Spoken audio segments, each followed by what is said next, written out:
ကဲဆော့မင်္ဂလာပါဒီဟာဒီမှအာတီတာအနေနဲ့ကျွန်တော်ပရီးမီးယားလိဖလားကိုဖန်တွေအတွက်မယူပေးနိုင်ဘူးဆိုလို့ရှိရင်ကျွန်တော်အာတီတာစီကနေပြီးတော့နီးပြလိုင်းစင်မှာကျွန်တော်တို့သိမ့်တဲ့တယ်လို့ကျွန်တော်ကတော့မြင်တယ်ဆိုဘာကြောင့်မြင်တာလဲဆိုဗျာကျွန်တော်တို့တဲ့လားဒီရက်ပိုင်းမှာပေါ့ဟိုလူတွေပြောနေကြအတီတာဆိုအခုမှဟိုထပြီးတော့ဗျာကျွန်တော်မန်စီးတီးကိုရှုံးတော့မှဒီကောင်တွေဟိုအသေးတန်ကြီးပြောနေကြကျွန်တော်ဟာတကယ်တကယ်ပါလဲဆိုတော့ဒီကောင်တွေဝုကိုမနိုင်တဲ့ကကျွန်တော်ပြောနေတာဝုကိုမနိုင်တဲ့ကကျွန်တော်ဘာပြောနေလဲဆိုတော့ချန်ပီယံဖြစ်မဲ့အသင်းတစ်သင်းอ่ะကျွန်တော်တို့ဗျာယာတီစပွဲ10ပွဲလောက်တည်းရပါတော့ယာတီစာပြီးတော့10ပွဲလောက်တည်းကတန်းဆင်းသွားပြီလို့တေးကြသွားတဲ့အသင်းကိုဘာဆောက်ကြောင်းနဲ့1စီးနဲ့ထိမ့်မှုကြိုးစားရလေပေါ့နော်ဆိုတော့ကျွန်တော်စဉ်းစားလို့မရအောင်ဒီနေ့စီလဲကျွန်တော်အဲ့ဒီအဖြေကျွန်တော်မရသေးဘူးဆိုတော့ယာတီအစ10ပွဲလောက်တည်းကတစ်ဖက်ကမန်စီးတီးကခြေချော်နေတယ်အဲ့ဒီအပတ်မှာနော်အဲ့ဒီဘက်မှာမန်စီးတီးခြေချော်နေတယ်ဆိုတော့အဲ့ဒီဘက်မှာမန်စီးတီးခြေချော်နေတဲ့အချိန်မှာအာတီတာကဘာဆောက်ကြောင်းနဲ့ကျွန်တော်တို့ဒီဝူဗာဟန်တန်ကိုပေါ့နော်ကြီးက2+80ပေါက်တယ်ဆိုတော့တကိုးနဲ့အနိုင်တော်မဟုတ်ဘဲနဲ့ဘာကြောင့်အာတီတာတေးကြောင်ဒီကစားရတာလဲပေါ့နော်ဆိုတော့တေးကြောင်ကစားမဲ့ဘိုင်းဆက်ပေါ့အဓိကဘာလဲဆိုတော့ဒီလို motivation ကိုကျွန်တော်တို့ပေါ့နော်တစ်ခါမှ Man City ရှုံးထားတယ်ငါတို့ City ကိုအမှတ်ဖြတ်မယ်ဆိုတော့ motivation ကိုကျွန်တော်တို့ဒီ professional နီးပြတယောက်အနေနဲ့ကကျွန်တော်တို့ဘာဖြစ်လို့ဒီ player တွေရဲ့စိတ်ထဲကိုကျွန်တော်ရိုက်မသွင်းပေးနိုင်ရတာလဲကျွန်တော်စဉ်းစားလို့မရဘူးဆိုတော့ဒုတိယပိုင်းတစ်ပိုင်းလုံးစုပ်ပြတ်တတ်နေတာပဲဆိုတော့ကျွန်တော်ဒီ Arsenal ပွဲကိုကျွန်တော်ကြည့်နေတာပေါ့နော်ကျွန်တော်တို့ကဘာဖြစ်လဲဆိုအဓိကကဘာလဲဆိုအာဒီတာကိုကြည့်ပြီးအားမလို့အားမရဖြစ်တယ်ဆိုတော့ဒီကောင်းစီကကျွန်တော်မန်နေဂျာလိုင်းဆင်မှာကျွန်တော်သိမ်းပလိုက်တဲ့တယ်လို့ထင်တယ်ဗျာသိလားဆိုတော့ဒါတော့မမှန်တော့တကယ်ကြီးသိမ်းတဲ့တာတော့မနစ်ကတွေကသိမ်းတဲ့တာဗျာဒါဆိုမနစ်ကကျွန်တော်ဂွာဒီယူလာပတ်ဆက်ဆက်ကြာရှုံးနေတယ်အဲ့ဒီအချိန်မှာအာနီစလော့ကဒီတရားစီရဲ့ရောက်လာတရားစီရဲ့ရောက်လာပြီးတော့အာနီစလော့ကဒီအာဒီတာကိုကြော်ပြီးဖလားယူသွားတယ်ဆိုတော့အဲ့ဒီကကျွန်တော်အာဒီတာအနေနဲ့ရှက်တက်လို့ရှင်ပေါ့နော်တကယ်အာဒီတာဆောက်ချက်ရှိလို့ရှိရင်ကျွန်တော်တို့ဒီမန်နေဂျာလိုင်းဆင်မှာအပ်ပြီးတော့မန်နေဂျာဘွားကနေအနားယူတင်တယ်ဗျာဒီလားဆိုကျွန်တော်ကတော့ဒါမျိုးထင်တာပဲဆိုတော့တချို့ Arsenal fan တွေတော့ဘလို့မြင်ကြလဲတော့မသိဘူးဗျာဒီလားဆိုတော့ကျွန်တော်ဒီအာတီတာကိုတဖြည်းဖြည်းနဲ့ဘာဖြစ်လို့လဲဆိုတော့တချို့ Arsenal fan တွေဆိုတာကျွန်တော်ရဲ့ဒီမိတ်ဆွေတွေကျွန်တော်တငယ်ချင်းတွေကျွန်တော်လေးစားအားကြရတဲ့လူတွေကျွန်တော်အများအားပြောပါတယ်ကျွန်တော်လေးစားတဲ့ဒီလူတွေရှိတယ်လေးစားတဲ့လူတွေကျွန်တော်ချစ်တဲ့လူတွေဗျာအဲလေးစားတဲ့လူတွေထဲမှာဒီကျွန်တော်ချစ်တဲ့လူတွေကျွန်တော်သဘောကျတဲ့လူတွေကျွန်တော်တို့အဓိကပါလဲဆိုဒီဘောလုံးနဲ့ပတ်သက်ပြီးတော့အဓိက knowledge ဖွင့်ပြီးခဲ့တဲ့လူတွေဒီကျွန်တော်တို့ idol တွေဒီဗာလဲဆိုတော့ဒီဟာတွေပဲဗျာဒီလားဆိုဒီ Arsenal ပရိသတ်တွေများတယ်ဆိုတော့ Arsenal ပရိသတ်တွေများတဲ့နောက်မှာ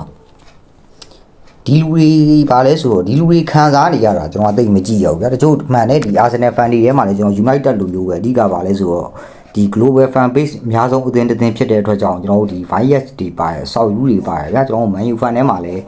းတခါလေကျရင်ဆောက်ယူတွေပါတယ်လို့ကြက်မပြည့်ရဲ့ကောင်တွေပါတယ်ဒီလားဆိုတော့ဒါပေမဲ့ဒီကောင်တွေကြောင့်ဟိုအတင်းကိုဖလားမရစေခြင်းပဲမဲ့လို့ဘာဖြစ်ဖြစ်ဒီလူတွေကိုပြန်ကြည့်ပြီးတော့ကျွန်တော်ကတော့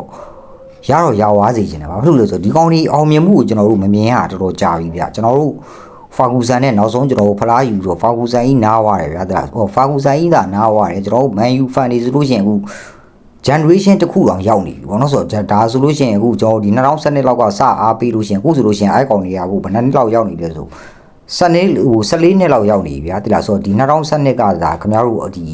United ကိုစအားပေးရင်တော့ကျွန်တော်14နှစ်လောက်ရောက်နေပြီဆိုတော့ဒါတော့မှအာတီတာအနေနဲ့ကျွန်တော်အာတီတာမဟုတ် Arsenal အနေနဲ့ပေါ့နော် Major Trophy ဖလားပေါ့နော်ဆိုတော့ Premier League ကျွန်တော် UCL ဆိုလို့ရှိရင်ဒီကောင်လေးအသင်းစားထောင်နေရမရဘူးဆိုတော့ဥရောပဖလားဆိုဘာပြောမလဲဆိုတော့ဒီဘောင်မဝင်တဲ့ဖလားတွေရှောက်ပြောလိမ့်မယ်ဗျာတိလားဆိုတော့ချက် GPT ကကိုတိုင်းတော်မှတကယ်ဒါဘာဖလားမှမသိပဲနဲ့ချက် GPT ကိုသွားမေးပြီးတော့ငါတို့ဒီဖလားရဘူးလေဒီဖလားရဘူးလေဆိုတာကိုတိုင်းကျွန်တော် live မကြည့်ဘူးပဲကျွန်တော်တို့က Man U Champion League ရတာပေါ့နော်ဒီ Ronaldo တို့နဲ့ကျွန်တော်ဒီ Champion League ဖလားကိုနောက်ဆုံးရတဲ့ဥစ္စာလေကျွန်တော်တို့ကဒီ direct live ကြည့်ဘူးပဲအဲ့လိုမျိုးပဲ Ferguson နားယူပြီးတော့ကျွန်တော်တို့ Premier League ဖလားမြောက်တာကိုလည်းမြင်ဘူးပဲဆိုတော့ Arsenal ကိုမမြင်ဘူးဆိုတော့ Arsenal ကိုမမြင်ကျွန်တော်တို့အသက် level တန်းမှာပေါ့နော်ဆိုတော့ကျွန်တော်တို့အသက်တန်းမှာ Arsenal ဖလားရတာကိုကျွန်တော်မမြင်ဘူးဆိုတော့ဘာကြောင့်လဲပေါ့နော်ဆိုတော့ဘာဖြစ်လို့ကျွန်တော်ဘောလုံးပွဲစားကြည့်တဲ့တက်တန်းမှာဗျာအာဆင်နယ်ဖလားရသွားတယ်ဆိုတာကျွန်တော် Major Trophy ပေါ့နော် FA Cup တွေပါတော့မပြောဘူးဘောင်းမဝင်လို့ဆိုတော့ဒီ Major Trophy ဖလားရတာကိုကျွန်တော်မမြင်ဘူးဆိုတော့မြင်ကျင်တယ်ဒါပေမဲ့လို့စောက်သုံးမကြောက်ကြားရဲ့ချက်စီးတွေရ Leicester တောင်ဖောက်ရသွားတယ်ဗျာဒီလားဆိုတော့ဘယ်လောက်တောင်ကျွန်တော်အာဆင်နယ်ကအခြေအနေဆိုးနေတယ်ဆို Leicester တောင်ဖောက်ပြီးတော့ဖလားရသွားတဲ့နေ့ရှိတယ်ဆိုတော့ကျိုး fan တွေကဒါတွေလက်ခံရမယ်ဗျာဒီလားဆိုတော့ကျိုးကျွန်တော်တို့ဒီခင်ဗျားတို့ဘယ်လောက်ကြီးပဲဒီအဆင့်မြင့်နေနေ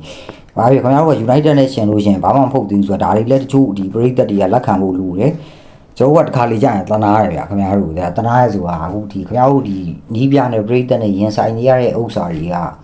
ကျွန်တော်လည်းရင်ဆိုင်နေရတာပဲတကယ်ကျွန်တော်လည်းတဖြည်းဖြည်းနဲ့ကြောက်နာနီးလာပြီဆိုတော့အခုဆိုလို့ရှိရင်ကျွန်တော်ဖလားမရတဲ့ဒါကူ10စုနှစ်နီးပါကြော်ပြီပေါ့နော်ဆိုတော့10စုနှစ်တခုကြော်ပြီဆိုတော့